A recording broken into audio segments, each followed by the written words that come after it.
Hi friends, அஸ்ஸலாமு அலைக்கும். Welcome to my channel.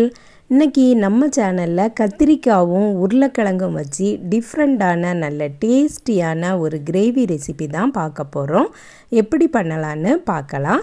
அதுக்கு முன்னாடி நம்ம சேனலை சப்ஸ்கிரைப் பண்ணாதவங்க சப்ஸ்கிரைப் பண்ணிடுங்க. பக்கத்தில் இருக்கக்கூடிய பெல் ஐகானையும் கிளிக் பண்ணிடுங்க. இப்போ நம்ம வீடியோக்குள்ளே போகலாம். ஃபஸ்ட்டு ஒரு பேன் எடுத்திருக்கேன். அதில் எண்ணெய் ஊற்றிருக்கேன். எண்ணெய் சூடாயாச்சு. கத்திரிக்காவை இந்த மாதிரி நீளமாக கட் பண்ணி எடுத்து வச்சுருக்கேன். இந்த ஆயிலில் போட்டு ஃபஸ்ட்டு வதக்கி எடுத்துடலாம். பெரிய கத்திரிக்காவாக இருந்தால் ரொம்பவே நல்லாயிருக்கும்.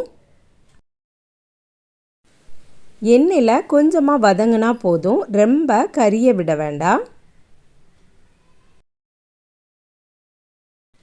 திருப்பி போட்டுக்கலாம். இந்த கிரேவியில் இந்த கத்திரிக்காவை சாப்பிட்றதுக்கு ரொம்பவே டேஸ்டியாக இருக்கும். அதனால நல்ல கத்திரிக்காவாக பார்த்து போட்டுக்கிடணும். கத்திரிக்காய் பார்த்திங்கன்னா குக் ஆயாச்சு. இனி எடுத்துடலாம். எண்ணெய் நான் தேங்காய் எண்ணெய் தான் ஊற்றிருக்கேன். உங்களுக்கு நல்லெண்ணெய் வேணால் கூட ஊற்றிக்கலாம்.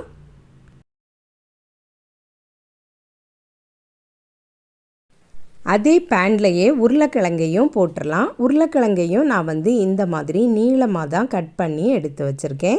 இதையும் லைட்டாக ஃப்ரை பண்ணி எடுத்துக்கலாம்.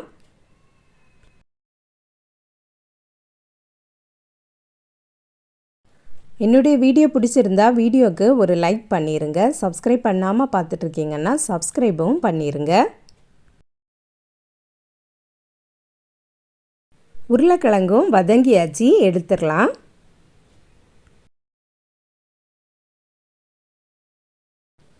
பேனில் கொஞ்சம் எண்ணெய் இருக்குது. அதில் ஒரு துண்டு கருவேப்பட்டையும் ஒரு கிராம்பும் ஏலக்காயும் போட்டுடலாம். அரை டீஸ்பூன் சீரகமும் போட்டிருக்கேன். அதுக்கப்புறம் பிரிஞ்சி இலையும் போட்டிருக்கேன். ஒரு பெரிய வெங்காயத்தை கட் பண்ணி எடுத்து வச்சுருந்தேன். அதையும் ஃபுல்லாக போட்டாச்சு. இந்த எண்ணெயிலையே நல்லா வதங்கட்டும். எண்ணெய் பத்தாதுன்னா கொஞ்சம் கூட ஊற்றிக்கலாம்.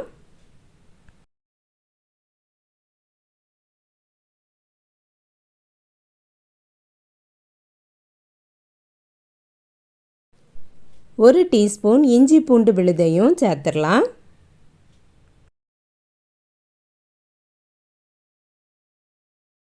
ரெண்டு தக்காளியை பொடி பொடியாக கட் பண்ணி எடுத்து வச்சுருக்கேன். அதையும் சேர்த்துடலாம்.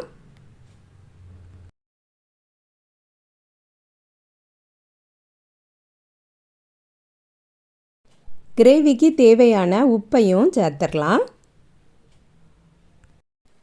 இந்த கிரேவி இட்லிக்கு கூட சாப்பிடலாம், தோசைக்கு கூட சாப்பிடலாம், சப்பாத்தி கூட சாப்பிடலாம், சோறுக்கும் சைட் டிஷ்ஷாக வச்சு கூட சாப்பிடலாம். ரொம்பவே டேஸ்டியாக இருக்கும்.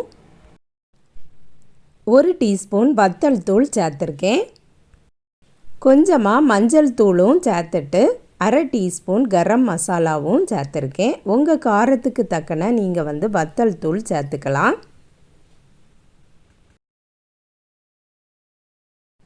பச்சை ஸ்மெல்லாம் போனதுக்கு அப்புறமா நம்ம வதக்கி வச்சுருந்த கத்திரிக்காயும் உருளைக்கிழங்கையும் சேர்த்து நல்லா மிக்ஸ் பண்ணி கொடுத்துக்கலாம். மல்லிக்கீரையும் தூவி விட்டுட்டு கொஞ்ச நேரம் மூடி வச்சிடலாம்.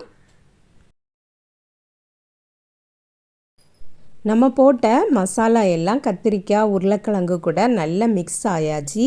இனி தண்ணீர் ஊற்றி கொஞ்ச நேரம் வேக வைக்கலாம்.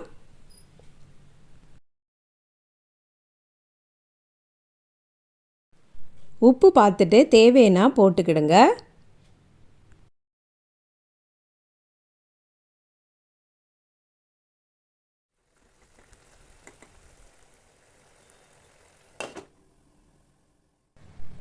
ஒரு கப்பு தண்ணீர் ஊற்றிருந்தோம். தண்ணீர் எல்லாம் வற்றியாச்சு. எண்ணெய் பிரிஞ்சு வந்துட்டுருக்கு.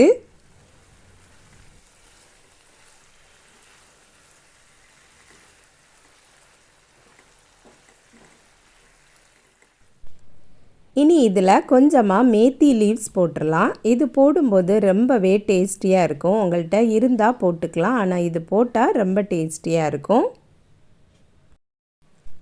நம்ம இதில் இதுவரை புளி எதுவுமே போடலை. அந்த புளிக்கு பதில் நான் வந்து ஆம்ச்சூர் பவுடர் 1/2 டீஸ்பூன் போட்டிருக்கேன். இதை போடும்போது நல்லாவே ஒரு புளிப்பாட்டு இருக்கும், நல்ல சூப்பராக டேஸ்டியாக இருக்கும்.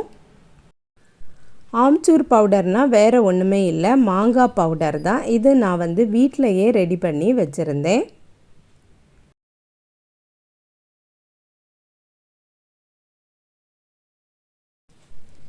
எண்ணெயெலாம் நல்லா பிரிஞ்சு வந்தாச்சு. இனி வந்து நல்லா மிக்ஸ் பண்ணி கொடுத்துட்டு அடுப்பை ஆஃப் பண்ணிடலாம். நல்ல டேஸ்டியான கத்திரிக்காய் உருளைக்கிழங்கு வச்சு கிரேவி ரெடி பண்ணியாச்சு. நீங்களும் இதே மாதிரியே ட்ரை பண்ணி பாருங்கள் ஃப்ரெண்ட்ஸ்.